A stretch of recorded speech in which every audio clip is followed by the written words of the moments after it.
do things to expound a little bit.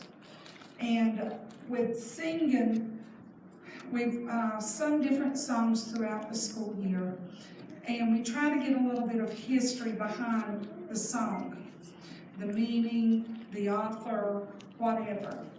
And the one with the Lord's help in your prayer is Amazing Grace, written by John Newton.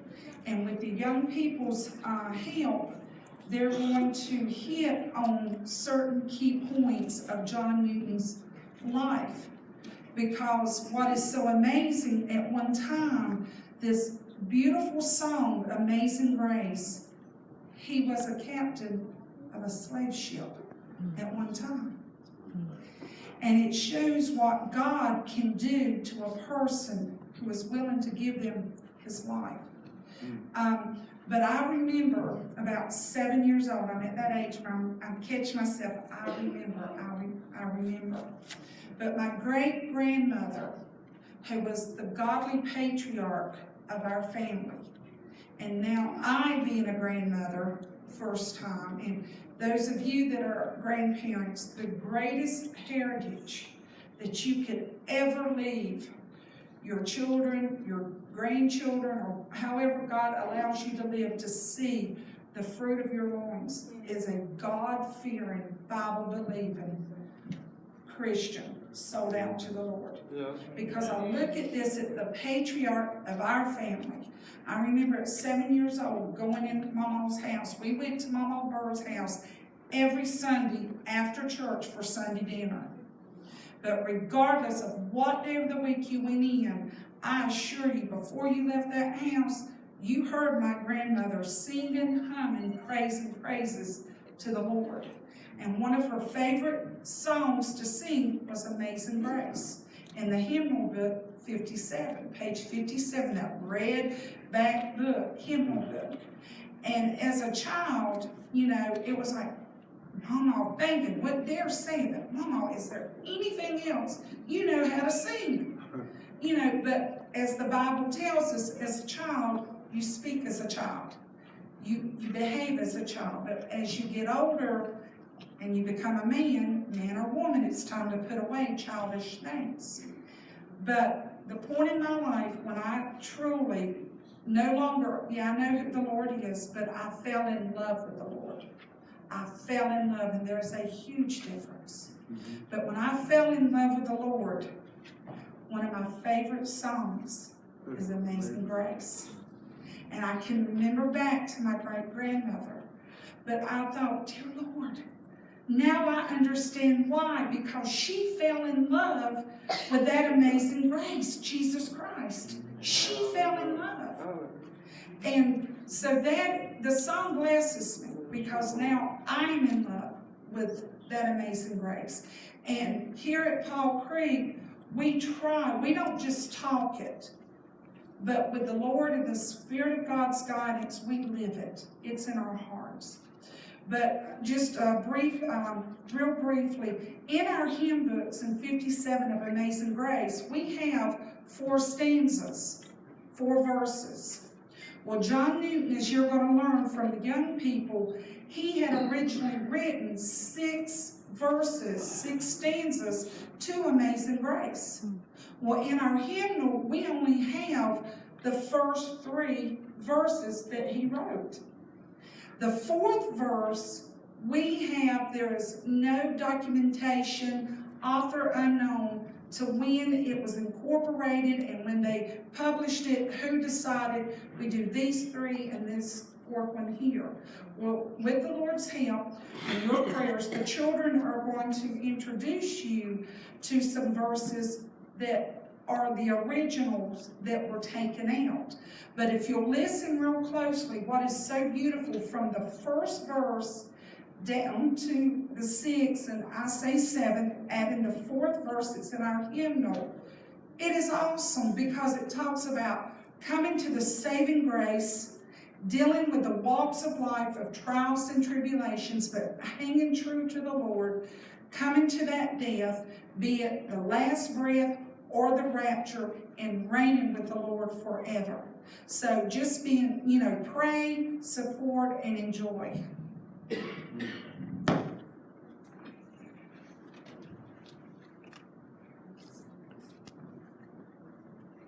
John Newton was born in London, England on July 24, 1725. Newton's mother raised him to memorize and love scripture. She died when he was 6 years old. Newton's father remarried. He was sent to boarding school until age 11. At that time, Newton joined his father on several voyages. Several years later, Newton became a naval candidate of the U.S. Navy. Not able to endure the pressures of a candidate, he deserted only to be recaptured, flogged, and demoted to a common seaman. While setting sail toward England, Newton and the other sailors were thrashed about in the North Atlantic for over a week in a life-threatening storm. On the 11th day of the storm, Newton was tied to the helm of the ship at 1 o'clock to 12 midnight in an effort to keep the ship on course. Thrashing about in the storm, Newton reflects on the scriptures his mother taught him. The storm finally subsided. Newton was released from his post. Finding a New Testament, Newton read Luke chapter 11, verse 13. If ye then, being evil, know how to give good gifts unto your children, how much more shall your heavenly Father give the Holy Spirit to them that ask him? Newton credits March 10, 1748, at age 23, as being the day of humiliation and thanksgiving for his great deliverance. 2 years later, Newton was married on February 12, 1750, and settled in England. While living in England, Newton was made captain of a slave ship. Newton disciplined himself to daily Bible studies and taught Bible to his crew twice on Sundays. The more Newton read the Bible, the more the Lord transformed his life. Newton ordered his crew not to harm or mistreat the slaves. It is said that Newton and his crew could hear the slaves hum spiritual chants from below. Convicted, Newton resigned as captain of the slave ship. He, along with Martin Luther and others, worked together to abolish the slave trade in England. Newton used 1 Chronicles chapter 17, verses 16 through 17 as his inspiration to the best beloved and well-known hymn, Amazing Grace. Newton wrote 6 stanzas to Amazing Grace, which originally appeared in the 1779 Edit Hymn Book. The melody is said to come from the spiritual chants from the unknown slaves Newton heard and remembered from the slave ship. Blind, crippled, and suffering, and lost. Newton often replied, "These 2 things I am most sure of. I was a great sinner, and God is a great Savior." Newton died December 21st, 1807, at the age of 82 years old.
Would you give them a hand bigger than that one?